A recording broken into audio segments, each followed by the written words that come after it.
తెలంగాణలో ఉన్న విద్యారంగ సమస్యలు పరిష్కారం చేయాలంటూ అలాగే విద్యాశాఖ మంత్రిని ఇప్పటివరకు కేటాయించకపోవడం పట్ల పీడిఎస్ విద్యార్థి సంఘం తీవ్ర అసంతృప్తి వ్యక్తం చేస్తుంది.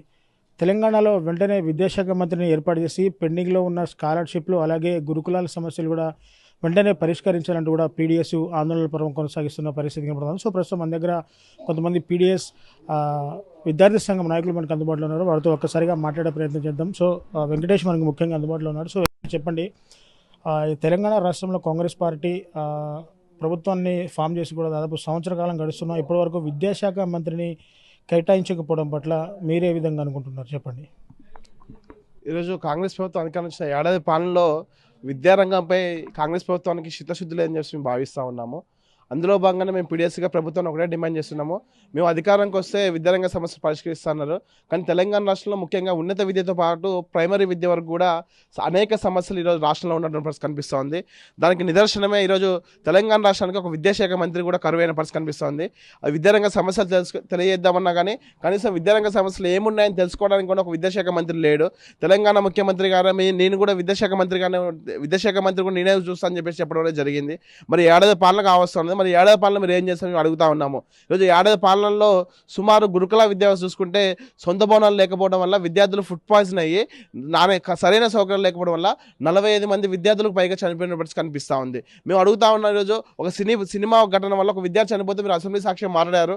మరి ఇది మన ప్రభుత్వ గురుకులాల్లో 45 మందికి పైగా విద్యార్థులు చనిపోతే మీరు ఎందుకు స్పందించాల్సి అడుగుతా ఉన్నాము. అదేవిధంగా ఈరోజు స్కాలర్షిప్ రీయింబర్స్మెంట్ ఉన్నత విద్య చదువు కోసము ప్రభుత్వం స్కాలర్షిప్ రీయింబర్స్మెంట్ విడుదల చేసిన పరిస్థితి కనిపిస్తుంది. గత ప్రభుత్వం హయాంలో ఉన్నటువంటి దాంతో పోల్స్తే ఈ ప్రభుత్వంతో కూడా కలుపుకొని 850 కోట్ల రూపాయలు కూడా స్కాలర్షిప్ రీయింబర్స్మెంట్ కొన్ని కోట్ల రూపాయలు పెండింగ్లో ఉన్నవి.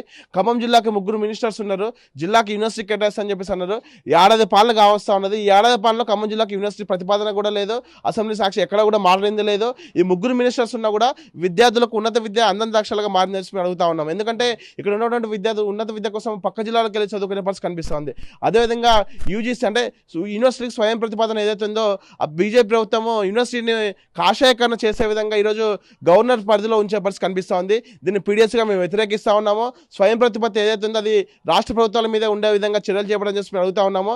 తక్షణమే తెలంగాణ ప్రభుత్వం అసెంబ్లీ సాక్షి దీన్ని తీర్మానం చేసి ప్రభుత్వానికి అమలు చేయాలని కేంద్ర ప్రభుత్వానికి సిఫార్సు చేయాల్సిన పరిస్థితి కనబడతా ఉన్నది. అదేవిధంగా 5వ తరగతి 6వ తరగతి డిటెన్షన్ విధానం తీసుకొచ్చారు. ఈ విధానం వల్ల పేద విద్యార్థులు ఉన్నత విద్యను ప్రైమరీ విద్యను ఇక్కడే కోల్పోయే పరిస్థితి కనిపిస్తూ ఉంది. కాబట్టి ఈ 5వ తరగతులు 6వ తరగతుల డిటెన్షన్ విధానం ఏదైతుందో దాని తక్షణమే రద్దు చేసి తెలంగాణ రాష్ట్ర బడ్జెట్లో విద్యారంగానికి మీరు గతంలో చెప్పారు 30% నిధులు కేటాయిస్తారని, అదేవిధంగా 30% నిధులు కేటాయించాలని, లేని పక్షంలో పీడిఎస్ ఆధ్వర్యంలో పెద్ద ఎత్తున ఉద్యమాలు కూడా చేపడతామని చెప్పేసి కూడా ఈ సందర్భంగా తెలంగాణ ప్రభుత్వానికి తెలంగాణ సీఎం రేవంత్ రెడ్డి గారికి మేము హెచ్చరిస్తూ ఉన్నాము. ప్రధానంగా గురుకులాల్లో ఉన్న సమస్యలు కూడా పరిష్కారం చేయాలంటూ విద్యార్థి సంఘం నాయకులు మాట్లాడుతున్నారు. గురుకులాల్లో పెండింగ్ సమస్యలు పరిష్కరించాలి, అలాగే మెస్ ఛార్జీలు పెంచాలంటూ కూడా గతంలో పీడిఎస్ విద్యార్థి సంఘాలు ఎన్నో ధర్నాలు, రాస్తారోకోలు, ఆందోళనలు కూడా నిర్వహించిన పరిస్థితి కనపడుతుంది. సో ఖమ్మం జిల్లాలో యూనివర్సిటీ ఏర్పాటు చేస్తామని చెప్పేసి కూడా ఎన్నికల్లో కాంగ్రెస్ పార్టీ హామీ ఇచ్చింది.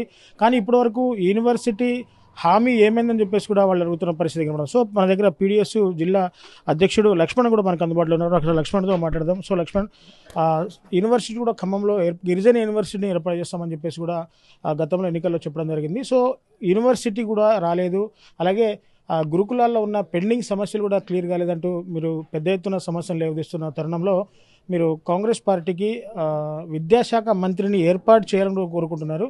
సో ప్రభుత్వాన్ని మీరు సూటిగా ఏం ప్రశ్నిస్తున్నారు? ఈరోజు తెలంగాణ రాష్ట్రంలో కాంగ్రెస్ అధికారంలోకి వచ్చాక ఖమ్మం జిల్లాకి యూనివర్సిటీ ఏర్పాటు చేస్తామని విద్యారంగానికి మొదటి నినాదంగా చెప్పిన పరిస్థితి ఈరోజు చూస్తూ ఉన్నాం. కానీ ఖమ్మం జిల్లాకి యూనివర్సిటీ అనేది గత 4 దశాబ్దాలుగా 4 ముఖ్యమంత్రులు హామీలు ఇచ్చి ఉన్నారు. అదే క్రమంలో కాంగ్రెస్ అధికారంలోకి వస్తే ఖమ్మం జిల్లాకి యూనివర్సిటీ ఏర్పాటు చేస్తా అని చెప్పారు. కాంగ్రెస్ అధికారంలోకి వచ్చిన చూస్తే ఈరోజు ఖమ్మం జిల్లాకి 3 మంత్రులు ఉన్నా కూడా కనీసం యూనివర్సిటీ విషయం విద్యార్థి సంఘాలుగా మేము లేవనెత్తుతుంటే దాన్ని కనీసం పట్టించుకునే పరిస్థితి ఈరోజు చూస్తూ ఉన్నాం. అదేవిధంగా ఈరోజు తెలంగాణ రాష్ట్రంలో గురుకులాల్లో కావచ్చు, వసతి గృహాల్లో కావచ్చు, లేదంటే స్కూళ్ళల్లో కావచ్చు, మధ్యాహ్న భోజనంలో ఈరోజు ఫుడ్ పాయిజన్ అనే చర్చాంశంగా మారిన పరిస్థితి ఈరోజు చూస్తూ ఉన్నాం. 30% నిధులు విద్యాశాఖకి కేటాయిస్తున్న కాంగ్రెస్ ప్రభుత్వం పూర్తిగా మాట తప్పిందని, అలాగే గురుకులాల్లో పెండింగ్ సమస్యలు తీర్చడంలో కూడా కాంగ్రెస్ ప్రభుత్వం పూర్తిగా విఫలం అవుతుందన్న నేపథ్యంలో పీడీఎస్యూగా కాంగ్రెస్ ప్రభుత్వాన్ని డిమాండ్ చేస్తున్నారు. గురుకులాల్లో పెండింగ్ సమస్యలు తీర్చాలి, అలాగే విద్యాశాఖకు సంబంధించి 30% నిధుల్ని కేటాయించాలి. విద్యాశాఖ మంత్రిని కేటాయిస్తే ఆ విద్యాశాఖలో ఉన్న లోపాలని డైరెక్ట్గా మేము విద్యాశాఖ మంత్రికి తెలుపుకుంటాము. ముఖ్యమంత్రి విద్యాశాఖను కూడా తన వద్దే ఉంచుకోవడం పట్ల రాష్ట్ర ముఖ్యమంత్రిగా ఎన్నో పనులు ఉంటాయి, ఆ రాష్ట్రం మొత్తం కూడా చక్కబెట్టే పరిస్థితులు ఉంటారు. కాబట్టి విద్యాశాఖ మంత్రిని కేటాయిస్తే విద్యాశాఖలో ఉన్న సమస్యలు మొత్తం తీసుకుపోయి మేము విద్యాశాఖ దృష్టికి తీసుకుపోయి సమస్యలు త్వరితగతిన పరిష్కారం చేసుకుంటామని చెప్పేసి కూడా పీడీఎస్ నాయకులు ఆ ప్రభుత్వాన్ని డిమాండ్ చేసిన పరిస్థితి ఇక్కడ నెలకొంటా ఉంది. మరిన్ని వీడియోస్ కోసం ఛానల్ ని సబ్స్క్రైబ్ చేయండి. లేటెస్ట్ అప్డేట్స్ కోసం వాట్సాప్ ఛానల్ ని ఫాలో అవ్వండి. ఆ లింక్ డిస్క్రిప్షన్ లో ఉంది.